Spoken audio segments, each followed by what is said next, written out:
Aleksey Arkhipovsky was born in 1967 in the city of Tuapse in the Krasnodar region. He graduated from musical school, where he learned to play the balalaika. In 1982, he entered the Gnesin State Musical School, the Department of Folk Instruments. In 1989, he became a soloist at the Smolensk Russian Folk Orchestra. In 1998, a soloist in the State Academic Russian Folk Ensemble, Russia. In 2002, he began a solo career. Ksenia Komisarova, a TV correspondent, spoke with Aleksey Arkhipovsky. Paganini of the Russian balalaika, the genius of three strings. This is all about you. In Russia, your concerts are always sold out. I want to know, how are you greeted by fans in other countries, especially in the countries of BRICS? Well, I've not been to all the BRICS countries, only a bit to China and India, and in general, very briefly. But the impressions are the best. People love music. And since I play not some kind of completely Russian folk music, but such an unusual authoring story, it seemed to me that there was plenty of interest. Does your music change after traveling across the world? What impressions do countries, continents, and people leave? Everything affects, somehow, the creativity, the sound. The instrument sounds different. Somewhere it's hot, somewhere it's wet. Well, in general, in different ways. And in accordance with this, all sorts of associations appear.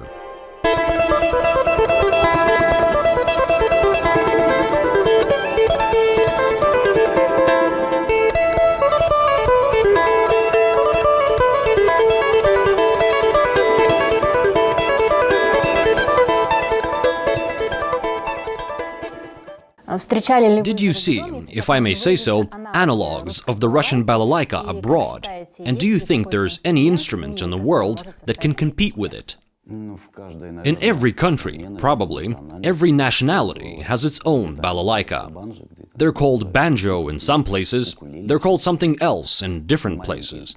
All kinds of ukuleles, small instruments with which people begin a musical story.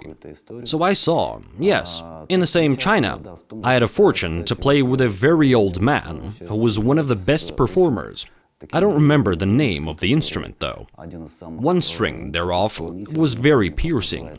You can often hear it in Chinese movies. And we tried to play Katusha there, it seems, or Kalinka, using some pentatonic scale. So it was such an interesting jam. But I believe that any national instrument expresses very well its geographical and climatic position, the place of its origin. And it expresses nature, people, their special mentality.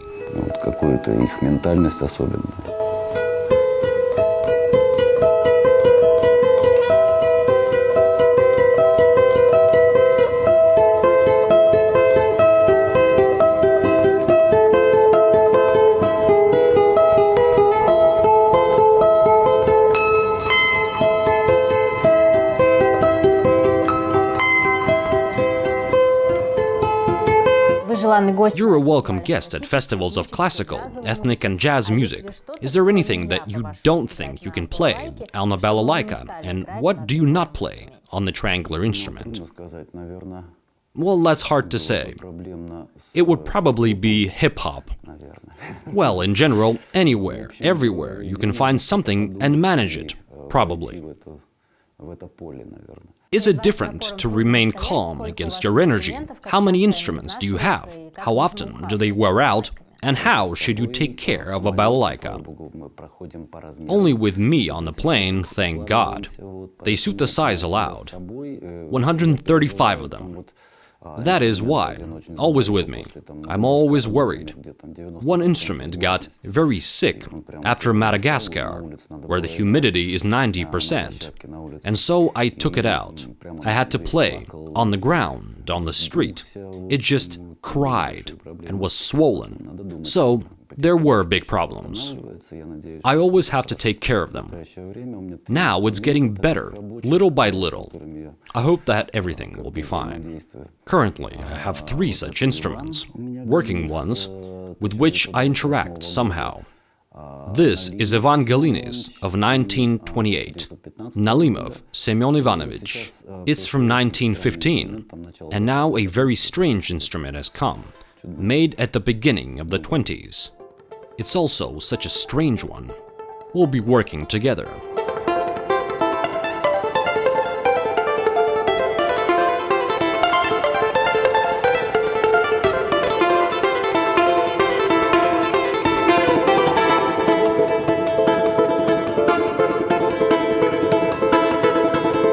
So how do they withstand your energy?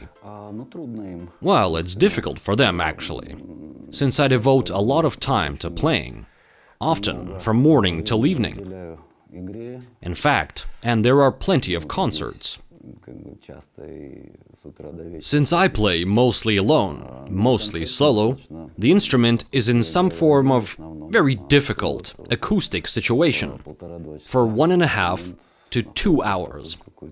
Well, I try to agree with it, and then we're cured, recover, and rest. So everything is as it should be. Your love for music was inherited. You had to play the accordion, but it turned out to be a balalaika. Do you regret it? In fact, I'm grateful to fate that I succeeded with the instrument, with the balalaika. I generally prefer sounds made with string instruments to those made with wind ones. I feel them in a special way. They vibrate interestingly, and their nature is completely different. You're also called the Russian Hendrix. Can the fans hope that someday they'll listen to the Arkhipovsky dynasty? I have a son. He has another story, which I was also interested in as a child: physics and astronomy. He's more interested in those fields. He's inspired. There is success, thank God.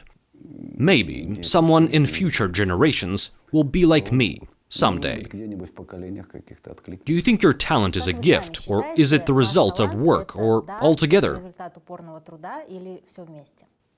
Probably, first of all, it is interest, the love for playing. Then a huge part of the work, of course, a large part. Well, and a little bit, perhaps, some true feelings that excite creativity. I do not rehearse. I cannot call it now like that. I did rehearse as a child, and now it's like a search progress. Search for sound, search for some new material, sometimes for inspiration, when it seems very beautiful. Your playing is an incredibly fascinating spectacle. I cannot help but ask you to perform a composition for our viewers.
Thank you for this meeting and for your music. Thank you.